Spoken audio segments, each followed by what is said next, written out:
Saludos y bendiciones. Para mí es un privilegio estar con ustedes una vez más con el propósito de estudiar esta serie de lecciones. Estamos mirando el Éxodo y las últimas semanas hemos visto las plagas eh, y esta semana vamos a ver la negativa de un hombre a reconocer que Dios es Dios y todas las consecuencias que eso trajo, no solamente sobre su vida, sino sobre una nación. Pero antes de continuar, vamos a pedir la presencia del Espíritu Santo por medio de la oración. Oremos. Amado Dios que estás en los cielos, alabado, glorificado, bendecido sea tu nombre por siempre. En este momento estamos delante de ti, agradecidos por tu bondad, por tu misericordia, por tu amor, Señor, y por la oportunidad que tú nos das de sacar este tiempo para compartir la lección de escuela sabática con las personas que nos ven. Señor, te queremos pedir forma muy especial por cada persona que está pasando por situaciones difíciles, cualquiera sean estas, que tú puedas darle una solución a sus problemas de acuerdo a tu divina sabiduría, Señor. Te pido por cada persona que nos ve en forma particular y especial. También te pido, Señor, que al momento de grabar esta lección, tú abras nuestros entendimientos, que tú también sea tu Santo Espíritu el que dirige esta grabación de principio a fin y que podamos sentir siempre tu presencia a nuestro lado. Todo te lo pedimos en el nombre y por los méritos de Jesús. Amén. Esta semana, como dije, vamos a ver la última plaga, pero antes de la última plaga hay una festividad que ocurre por primera vez y es la Pascua. Y de esa misma manera se titula la lección de esta semana, que ya es la número 5. Y el versículo para memorizar lo encontramos en Éxodo 12, 26 al 27. Y dice, y cuando sus hijos le pregunten, ¿qué significa este rito? Responderás, en la víctima de la Pascua en honor del Señor que pasó por alto las casas de los israelitas en Egipto, cuando hirió a los egipcios y libró nuestras casas. Que se está refiriendo aquí al rito de la Pascua. La décima y última plaga está a punto de caer. Ya habían caído 9 plagas sobre Egipto y todavía este hombre está resistiendo. Y se da el último aviso. Es necesario tomar decisiones. Fíjense que esta última plaga y todo este rito que sucede tiene un significado enorme. Hay mucha tela que cortar aquí. Dice que la vida no solamente está la vida de un hombre en juego, sino la vida o la muerte de una nación completa, y la prosperidad de las familias.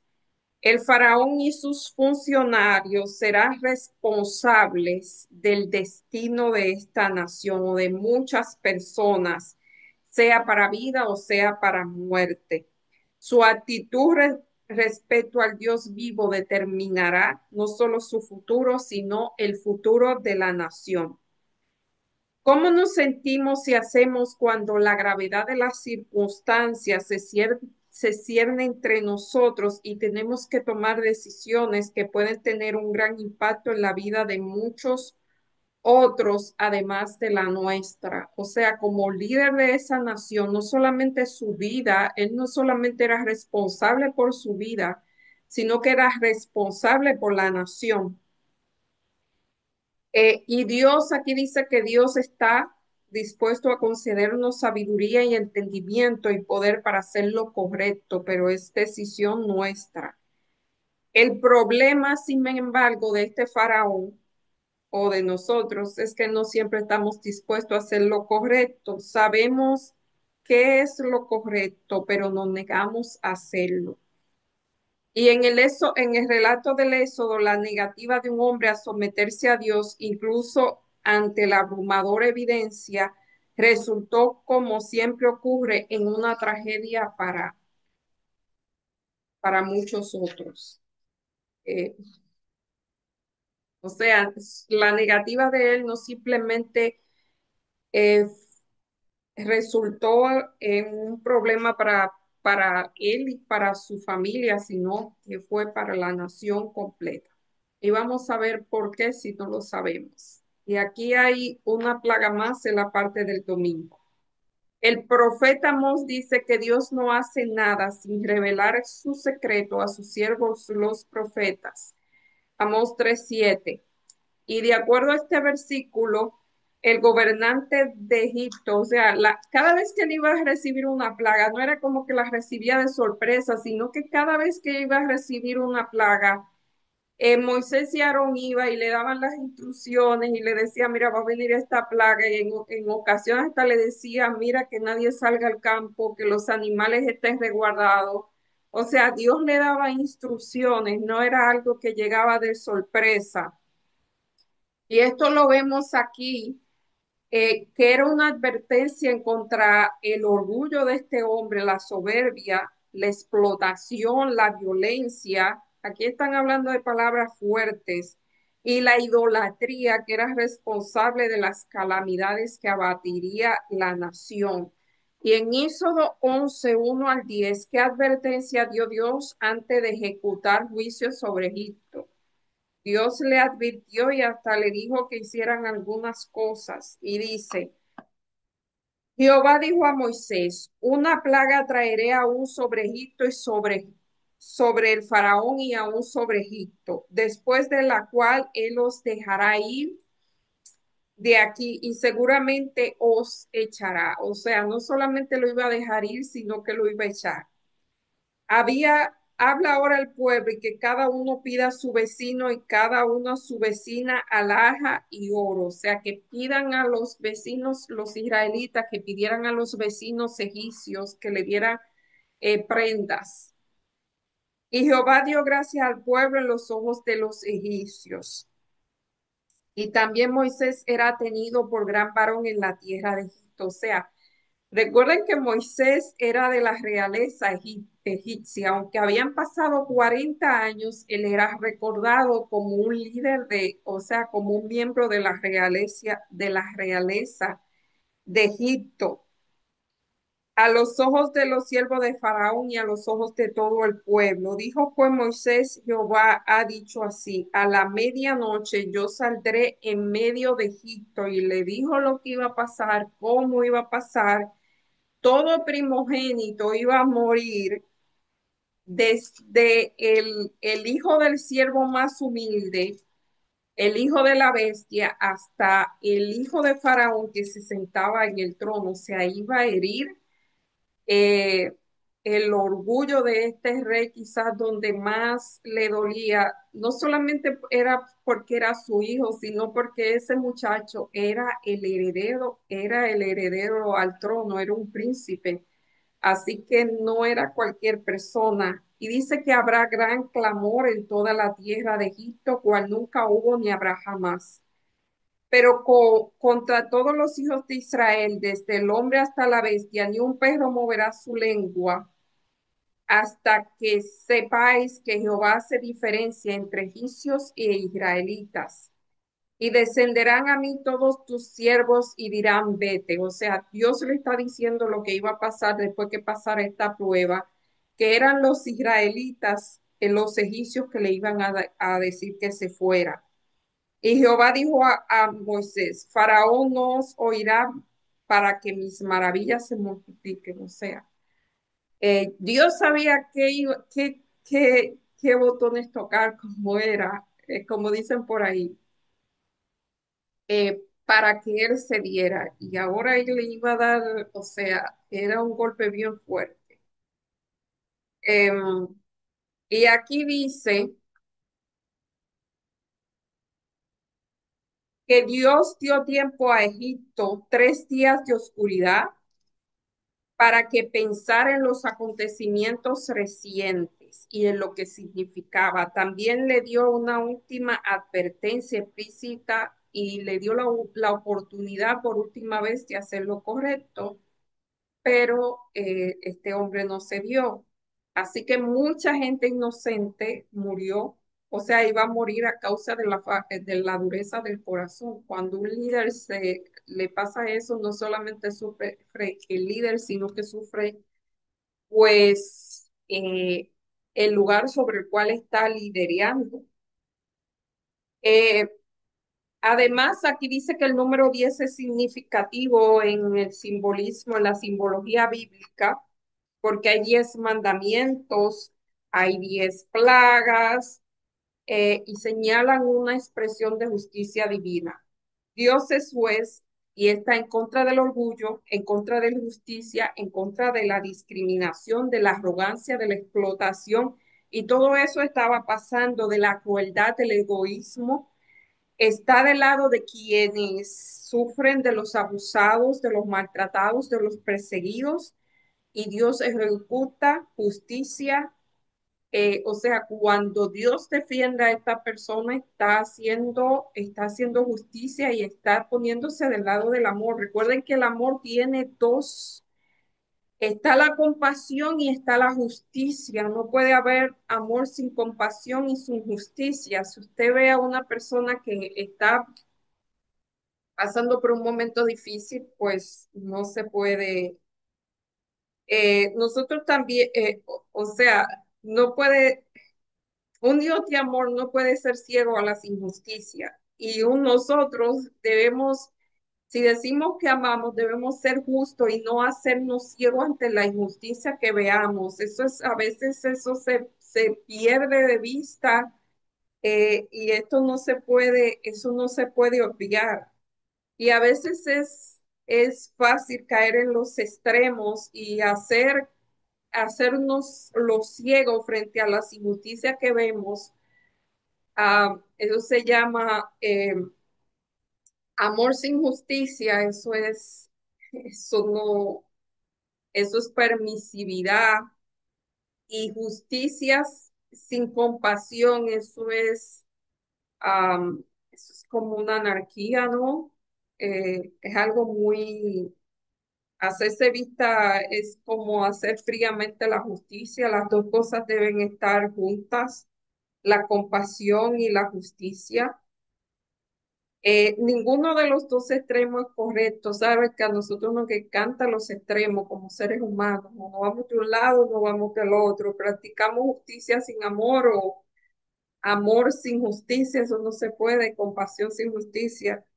Eh, Tiene que haber un equilibrio entre las dos partes, pero muy pocos somos equilibrados. Hombre, el Señor te ha declarado lo que te ha declarado, lo que es, pide de ti. Practica la justicia, ama la bondad y anda humildemente con tu Dios. Eso es lo que pide Dios de nosotros. Y la parte del lunes vamos a ver el rito de la Pascua. Esto es muy importante porque lo vemos en Éxodo 12:1 al 20, que Dios anuncia una plaga, la última plaga, pero hace como un paréntesis para dar instrucciones acerca de la Pascua.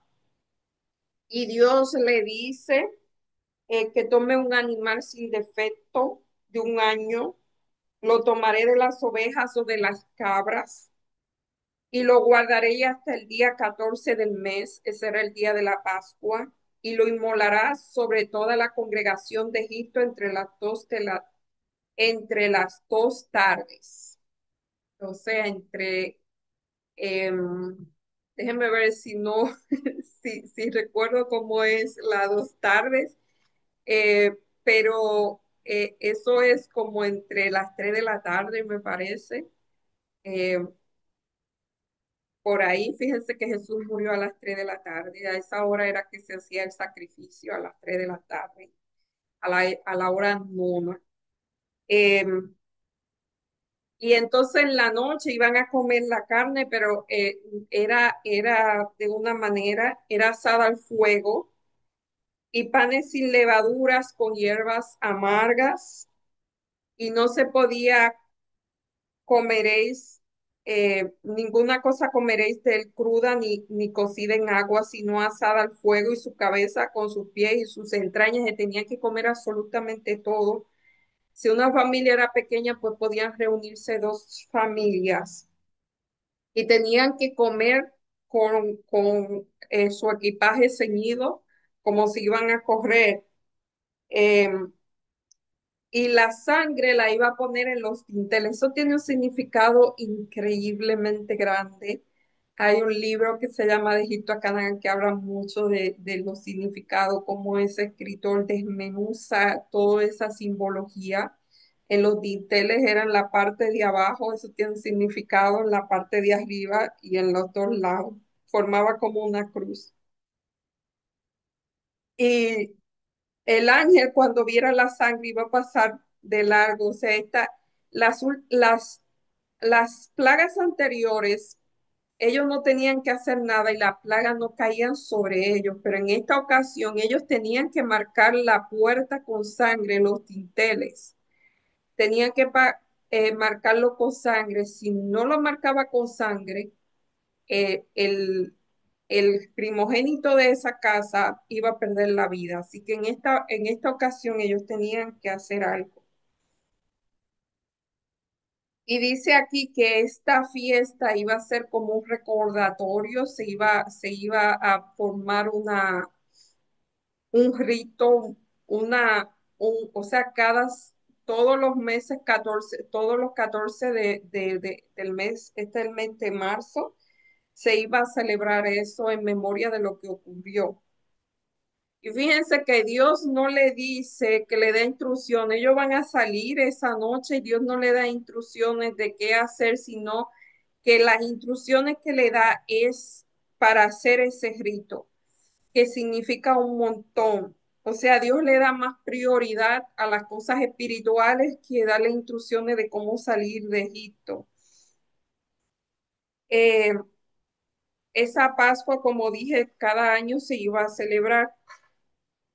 Y la palabra Pascua es Pesach, que es una combinación de otras dos que significan pasar y sobre o encima, pasar por encima, ya que la destrucción pasó por alto, o sea, el ángel iba a pasar por encima de ellos y los hogares israelitas cuyos dinteles habían sido marcados con la sangre del cordero, que era el símbolo de sanación. Y eso tenía una simbología increíble.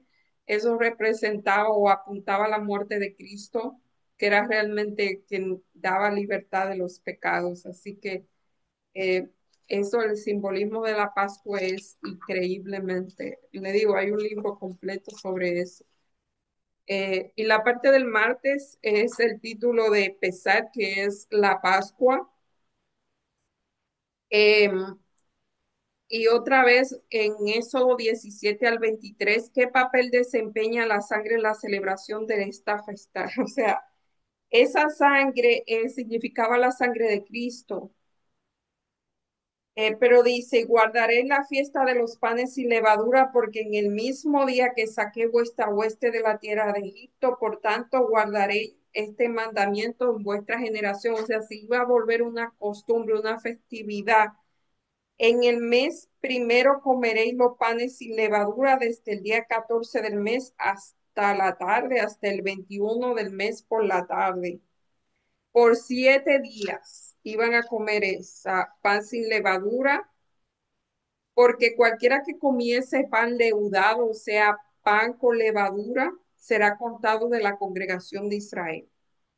Y ninguna cosa leudada comeréis.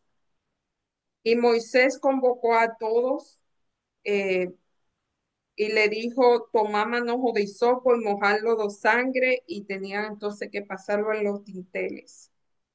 O en el dintel de los dos postes con sangre que están en el lebrillo, y ninguno de vosotros salga de la puerta de su casa, porque Jehová pasará ahí viendo a los siervos y cuando vea la sangre en el dintel y en los postes va a pasar por alto. O sea, era la sangre lo que salvó a los hijos de israelitas, no era en esta plaga, no era que ellos sí eran israelitas, era la sangre. la sangre fue la que le salvó la vida. Ese es un significado poderoso.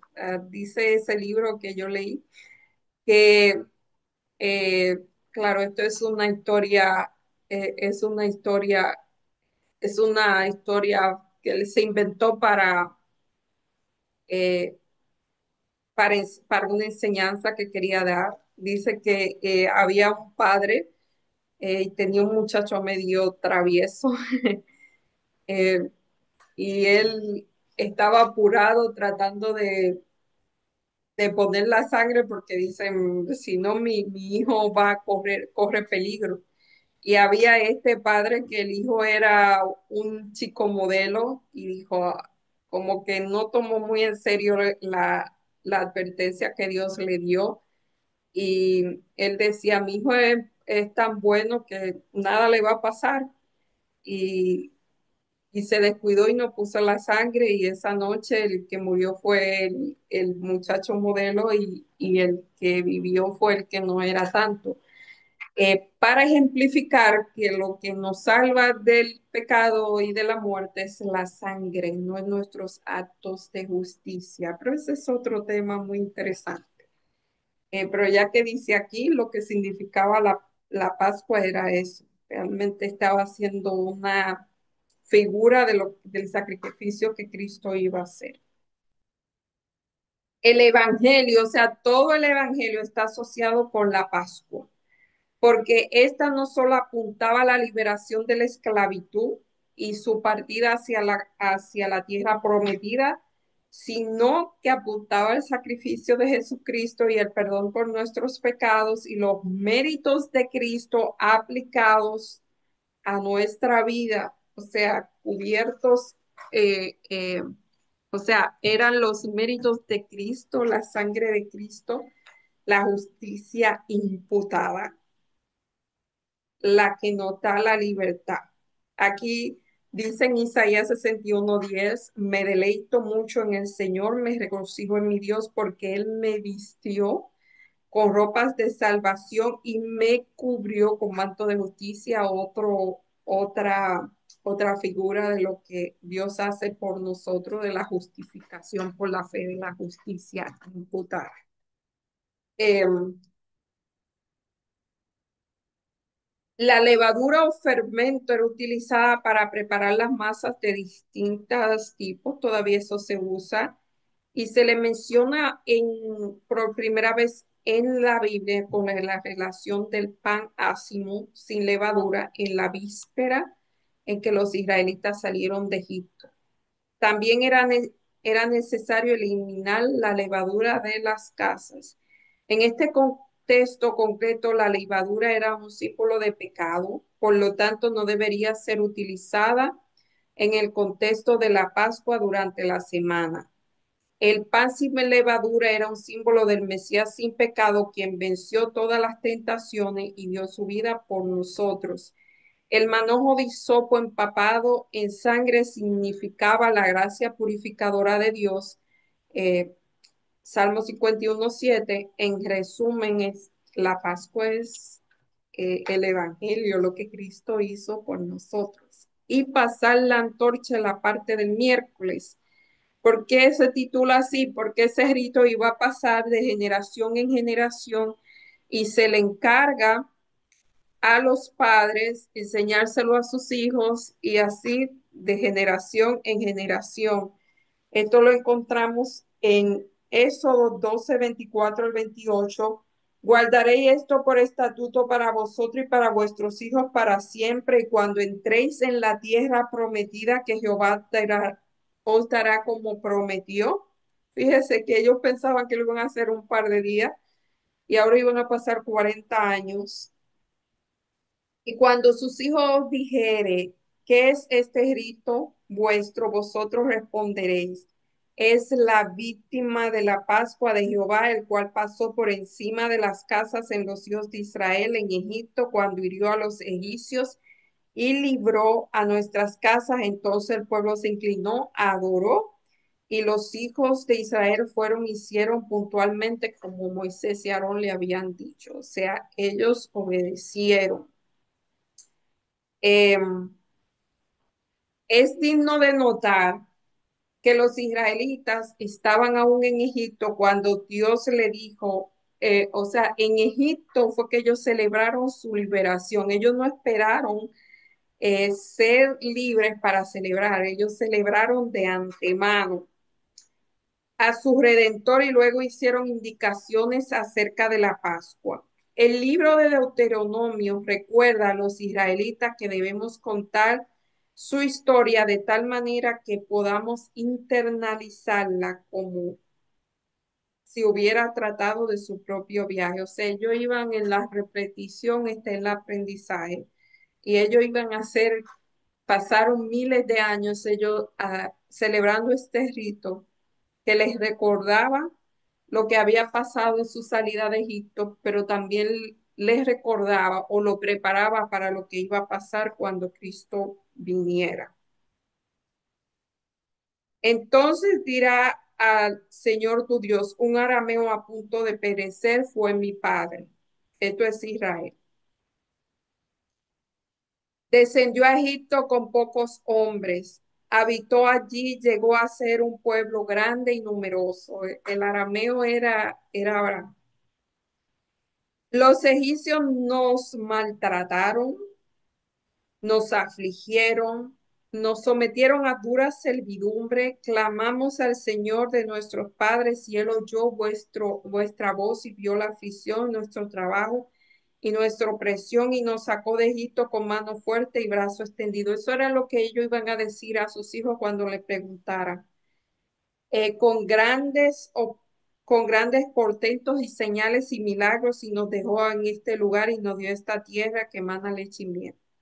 Además, cada vez que se refirieran a la historia de la Pascua o cualquier acontecimiento, los hijos, los padres mismos recordarían lo que Dios había hecho por eso, que era conmemorar la Pascua. Era una bendición. O sea, que a la salida de Egipto, Dios le mostró, le instituyó este rito que ellos tenían que recordar hasta que Cristo viniera a morir. Eh, Aunque ellos lo siguieron celebrando, pero ya no había necesidad. Eh, y ya el juicio divino, esto está en Éxodo 12, 29 al 30.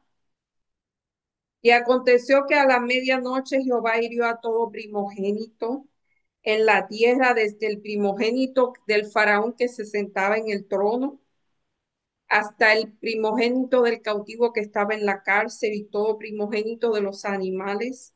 Y se levantó aquella noche Faraón y todo su siervo y todos los egipcios, y hubo gran llanto, clamor, porque no hubiese casa donde no había un muerto. Una gran noche de tribulación, de angustia y de todo lo demás. Así, esa fue la última plaga, el desenlace de este, bueno, todavía no es el desenlace, pero hasta eso llegó la terquedad de un hombre, hasta ahí. Cuando habían demostrado la plaga anterior, estos ídolos eran incapaces de salvar al pueblo. O sea, Dios da a muestra al pueblo egipcio la incapacidad de los dioses que ellos adoraban de rescatarlo o de librarlo. Y muestra esta última plaga donde tampoco pudo ser liberado. A través del vasto reino de Egipto, el orgullo de cada casa había sido humillado, los gritos y los gemidos llenaban los aires, el rey y los cortesanos con rostros pálidos y miembros trémulos estaban aterrados por el horror prevaleciente. Esto está en Patriarca y Profeta, la página 285. El faraón presentaba o representaba el poder supremo y el dios de Egipto, él era hijo de un dios Ra, era una divinidad entre sí. Fíjense, hace un tiempo yo fui a una exhibición de una faraona, se llama Nefertiti, y ahí muestran muchísimas de cómo era la vida en Egipto. Y cuando estos dioses eran enterrados, hay una réplica y era como una casa gigante donde ellos eran enterrados, porque ellos creían que esta gente tenían una vida después de la muerte.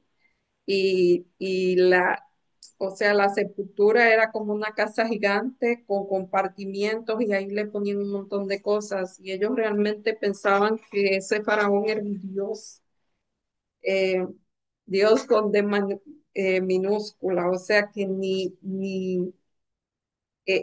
esa plaga fue contra el mismo faraón.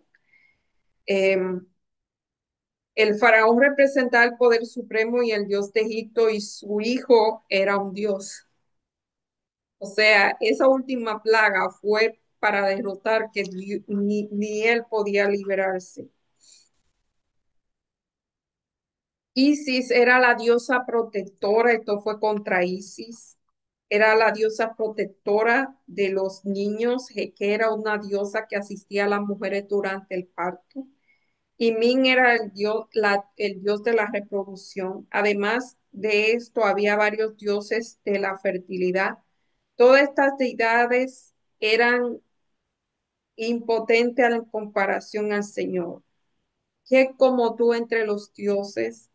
¿Quién como tú magnífico en santidad, terrible en prodigio, autor de maravillas?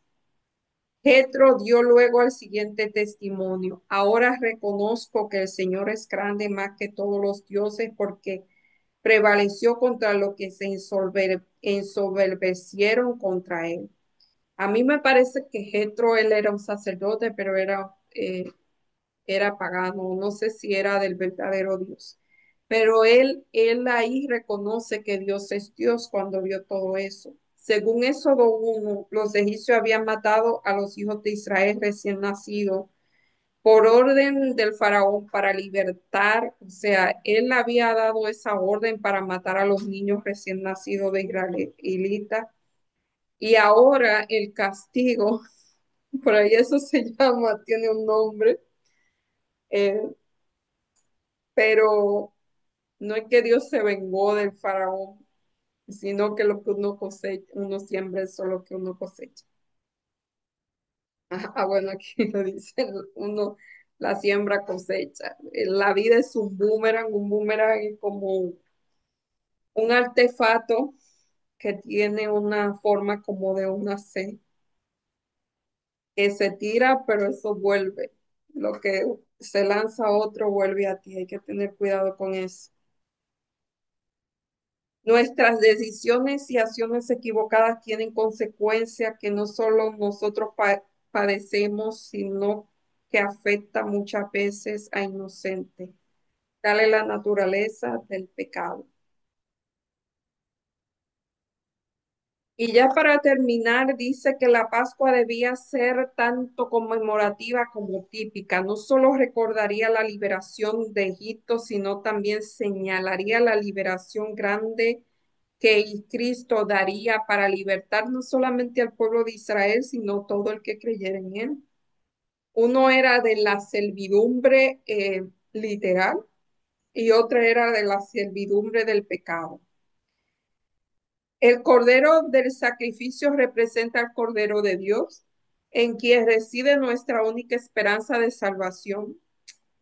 Dice el apóstol, nuestra Pascua, que es Cristo, ya ha sido sacrificado por nosotros.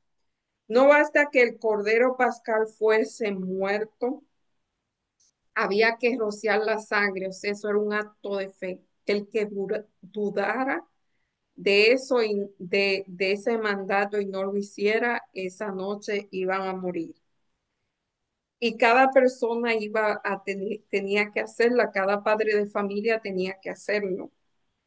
Sino que Cristo murió por cada uno individualmente, debemos apropiarnos de la virtud del sacrificio expiatorio. Esto es Patriarca y Profeta, la página 281. La familia judía observante de todo el mundo celebran hasta hoy la Pascua judía. Pesad, durante la primera noche de la celebración, realizan una ceremonia llamada Sedel de Pascua, que significa orden, durante la cual rememoran el éxodo y disfrutan luego de una comida familiar especial en familia. Es asombroso que esto haya sido celebrado desde la época del Éxodo, todavía se celebra, porque ellos no creen en que Jesús vino o sea, ellos no creen que Jesús es el Mesías y además lo observan para recordarlo. El séptimo día de la semana es más antiguo aún porque se celebra desde el Edén. Así que esta última plaga es, eh, o sea, tiene doble significado porque no solamente hay una plaga, sino que eh, se conmemora, se establece el rito de la Pascua, que tiene un significado no solamente para los israelitas, sino que apuntaba a un acontecimiento que eh, no cubría toda la humanidad, que era la liberación del pecado. Eh, Así que hoy aprendimos o vimos las consecuencias de la terquedad de un ser humano, de la soberbia, del orgullo y yo no sé qué tantas cosas. Eh, por ahí la humanidad está lleno de esos seres todavía y a veces podemos juzgar a él, pero a veces en las cosas pequeñas nosotros actuamos como el faraón, así que debemos pedirle muchas veces, lo hacemos. Eh, Así que debemos pedirle al Señor cada día que nos ayude a liberarnos de la soberbia, el orgullo y de todas las cosas que nos hacen tener un corazón muy de piedra. Eh, Oremos. Y sobre todo cuando veamos actos de injusticia, el Señor no se queda callado ante los actos de injusticia. El Señor realmente, el amor es compasión, pero justicia también. Eh, Quedarse, hacerse ciego ante los actos de injusticia es mostrar falta de amor. Oremos. Amado Dios que estás en los cielos, alabado, glorificado, bendecido sea tu nombre, Señor. En este momento estamos agradecidos de ti por la oportunidad que tú nos das de estudiar esta lección. Pedimos, Señor, que nos ayude a comprenderla, aprenderla, asimilarla, ponerla por obra y práctica, eh, aplicarla a nuestra vida, quizá a nuestras circunstancias. Eh, Sabemos que hay personas que todavía están siendo oprimidas, eh, que sufren actos de injusticia. Señor, te pedimos por cada una de ellas, que ellos puedan ser liberados en tu nombre, Señor, que ellos puedan recibir la justicia divina, Señor, que ellos puedan ser libres como fueron los israelitas. Hay tantos casos, hay tantas situaciones, tú las sabes todas con cada uno de ellos. En este momento, Señor, que puedan recibir consuelo y que puedan recibir liberación, que sean presas del pecado o sean presas realmente literalmente. Todo te lo pedimos en el nombre y por los méritos de Jesús. Amén. Bye, hasta la próxima semana, si el Señor así lo permite. Feliz noche.